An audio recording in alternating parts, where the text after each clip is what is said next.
Welcome back, everyone. This video is part 2 in our series on high-yield checkmating patterns in chess. In this video, we'll cover 15 new checkmating patterns that will help you win in the middle game. But before I begin, don't forget to like, subscribe, and share this video with your friends. Help our channel grow and join our vibrant community here at MTX Chess. Let's just jump right in. The 15 checkmates we're going to go over today are listed on the screen. And my recommendation for you is that if you want to learn these, really do your best to pause the video and think through the winning combinations for the winning side. So our first checkmate involves exploiting the missing defensive f-pawn. So you can see here there's no f-pawn. In order for this checkmate to work, you need like a bishop or a queen cutting through where this missing f-pawn is and taking control of this g8 square.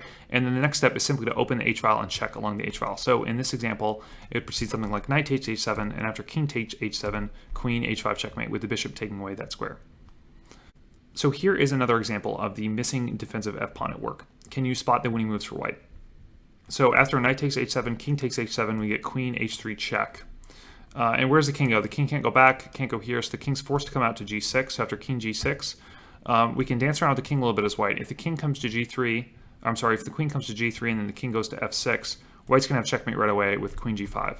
So that obviously won't work for white. So what's black gonna do here? If black goes back or comes to the side, we can kind of march the queen up a little bit and eventually get checkmate along the h-file.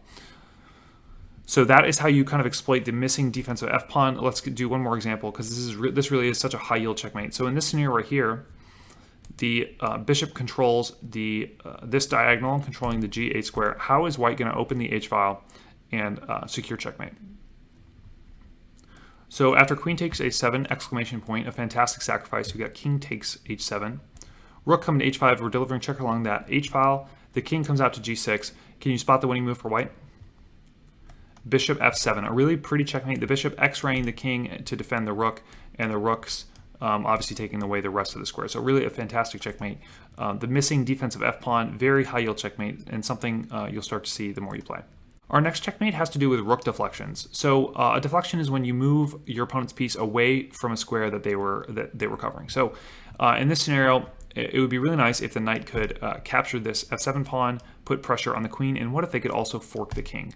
And so we want to move the king away from the defense of this f7 square and basically place the king on this h8 square. So the move for white is rook h8 check.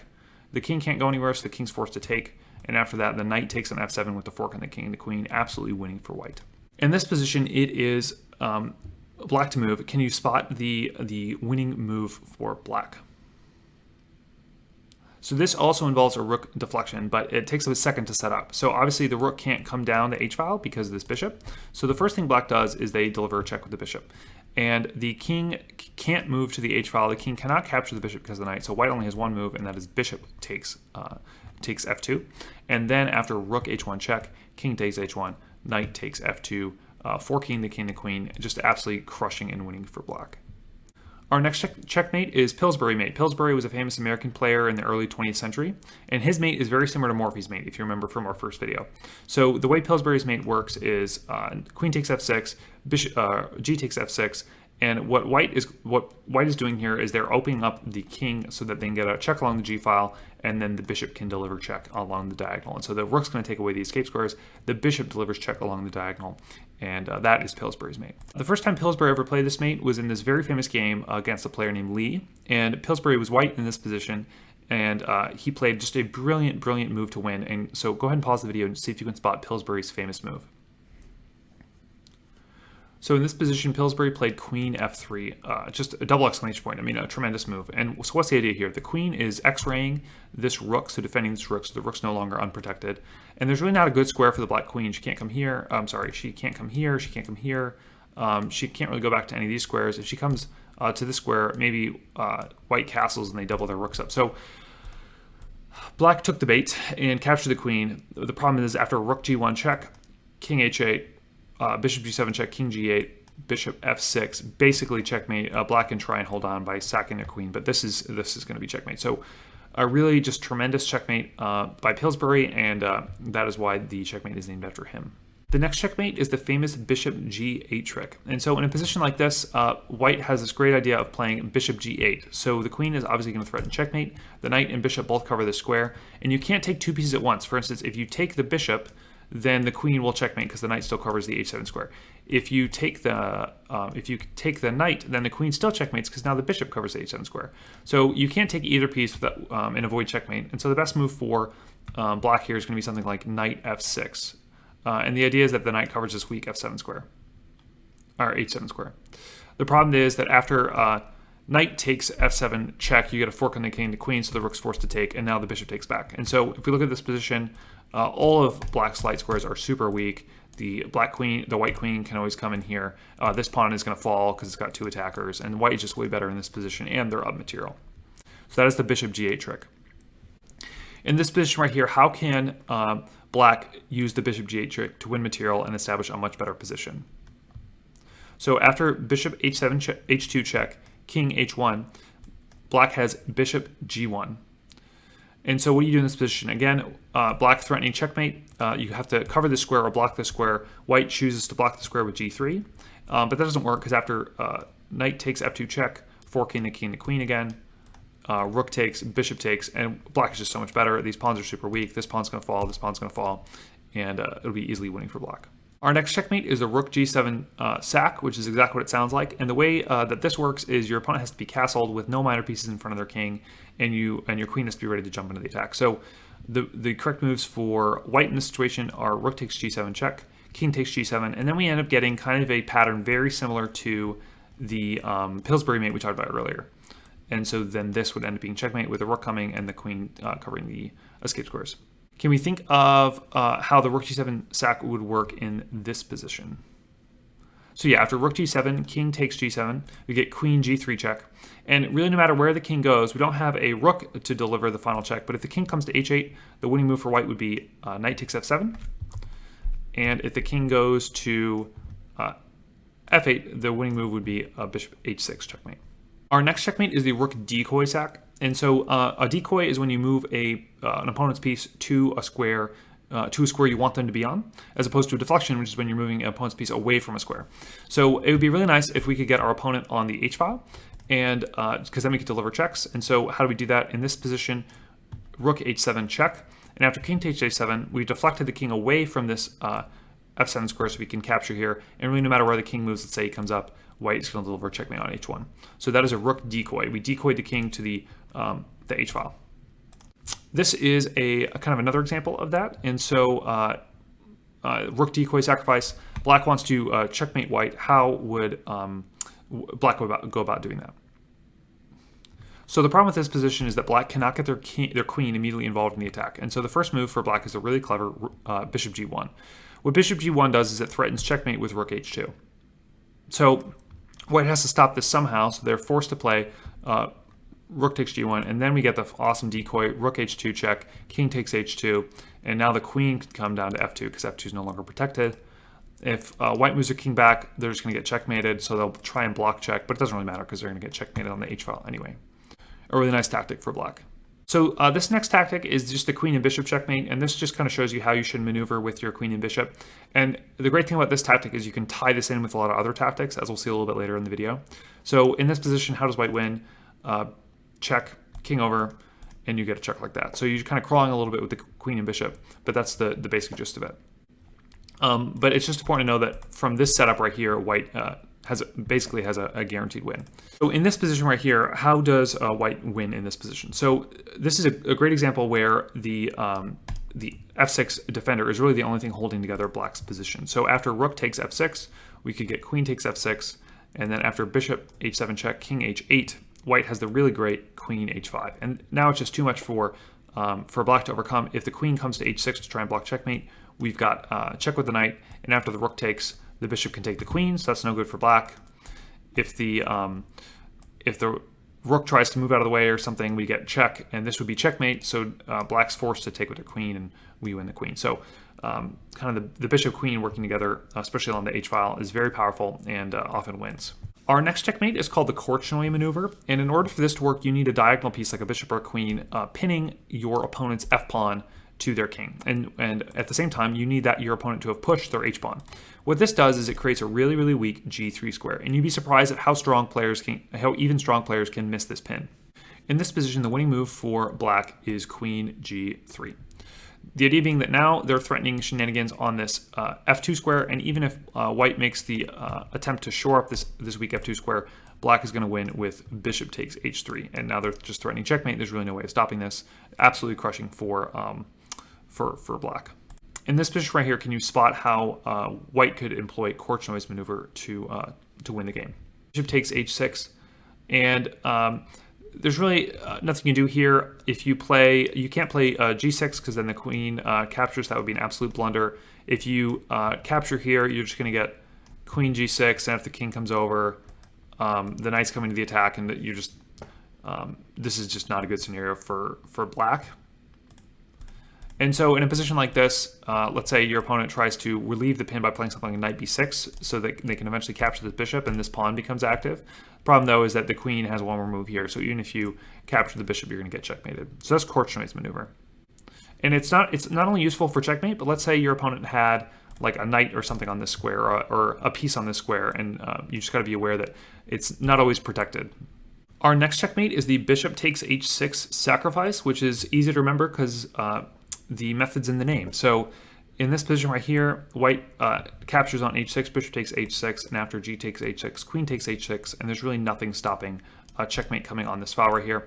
If the rook comes over, now what we can do is to try and give the king more space, now what we can do is employ the queen bishop sacrifice we talked about earlier, or queen bishop checkmate we talked about earlier, bishop h7 check, king h8, and we just get this really just pretty kind of dance with the king and bishop where white ends up checkmating. In this example right here, can white win with the bishop takes h6 sacrifice? So this is a tough one, and the answer is yes. So after bishop takes h6, g takes h6, white's got to get their queen involved. Unfortunately, the black knight covers these really great squares the queen would like to jump to. So the best move for white is queen e3, getting the queen involved on this pawn. As black, how do you defend this pawn? You can't defend it with the king. Obviously, this square is covered by the knights. But if you tried here, there's two pieces attacking this square, so that wouldn't work. You could try defending with the knight, like knight g4, but the problem is the queen's going to come to g3, pin the knight, and you're going to end up losing it after they push a pawn. So the best move for black here is probably knight e8, basically admitting that this pawn's going to fall, but that the knight will cover this checkmating square on g7. So here, what white does, they play queen takes h6, and black might try and get their queen involved in the defense. And this is actually what happened in the game that this was from. The problem is, in this position, white has a really nice tactic that involves some dancing with the king. You can see the white queen's kind of maneuvering away from the king. And we get to this position right here, and you might be wondering, oh, well, why did they dance all the way down to the back to the third rank? And the answer is because we get knight h6 check, a really, really nasty discovery. And after king g7, the queen falls. So absolutely winning for white. And even if these tactics don't always result in checkmates, they result in winning positions. So it's just, that is just about as good. Our next checkmate involves removing the f6 defender. So a lot of times you may be set up in an attack where you have your pieces are kind of going towards your opponent's king side, and the only thing you need to do to win is get rid of the single all-important knight on f6 that's defending this h7 square. So how do you do that? A great way to do that is to fork the knight and the queen. So in this position, white could play something like knight d5, forking the queen and the knight. Obviously, black can't capture with the knight because then you checkmate at h7. So what they usually do is they retreat their queen. The thing is, though, you can take on f6 with tempo, right? The knight attacks the king with check. So if the queen takes, queen h7 checkmate. So that is removing the f6 defender. And this is a huge theme. We'll see it here in this checkmate. Obviously, white can't immediately fork the queen and the knight, but can you think of a way for white to set up a position where they'd be able to fork the queen and the knight? So the winning move in this position is bishop c7, and after queen takes c7, then we get knight d5, and now we're forking both pieces. Obviously, want to protect the queen, but it just doesn't work because we have this really nice battering ram here going right towards h7, and after the king comes over, checkmate. So that's another example of kind of removing that f6 defender, and sometimes you can even remove the f6 defender with a rook.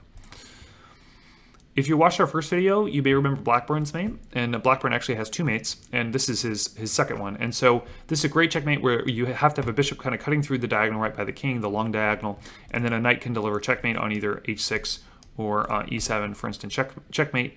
Just a really pretty checkmate, and when you use it in kind of long combinations in the middle game, it's a very sweet way to end the game.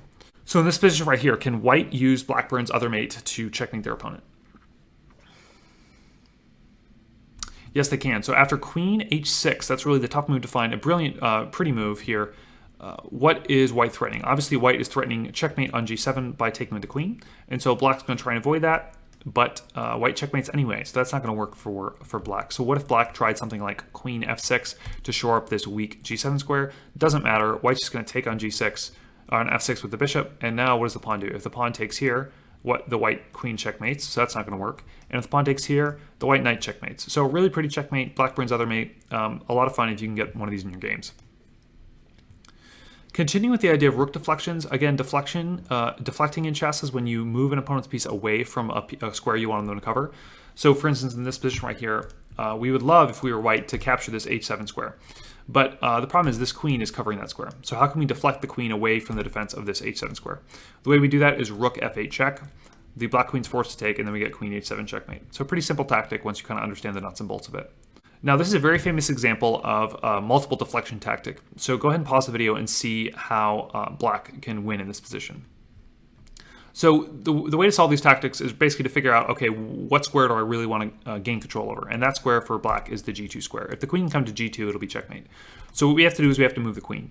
And the problem is, how do you do that is a little bit harder. And so black found the answer in this situation, and they played rook e1 check. So obviously the queen can't capture because then this g2 square would be uncovered and black would checkmate. So white is forced to capture with the rook. And so now we see the whole point of moving this rook was to deflect the rook away from this d4 square. And now what black can do is they can play bishop d4.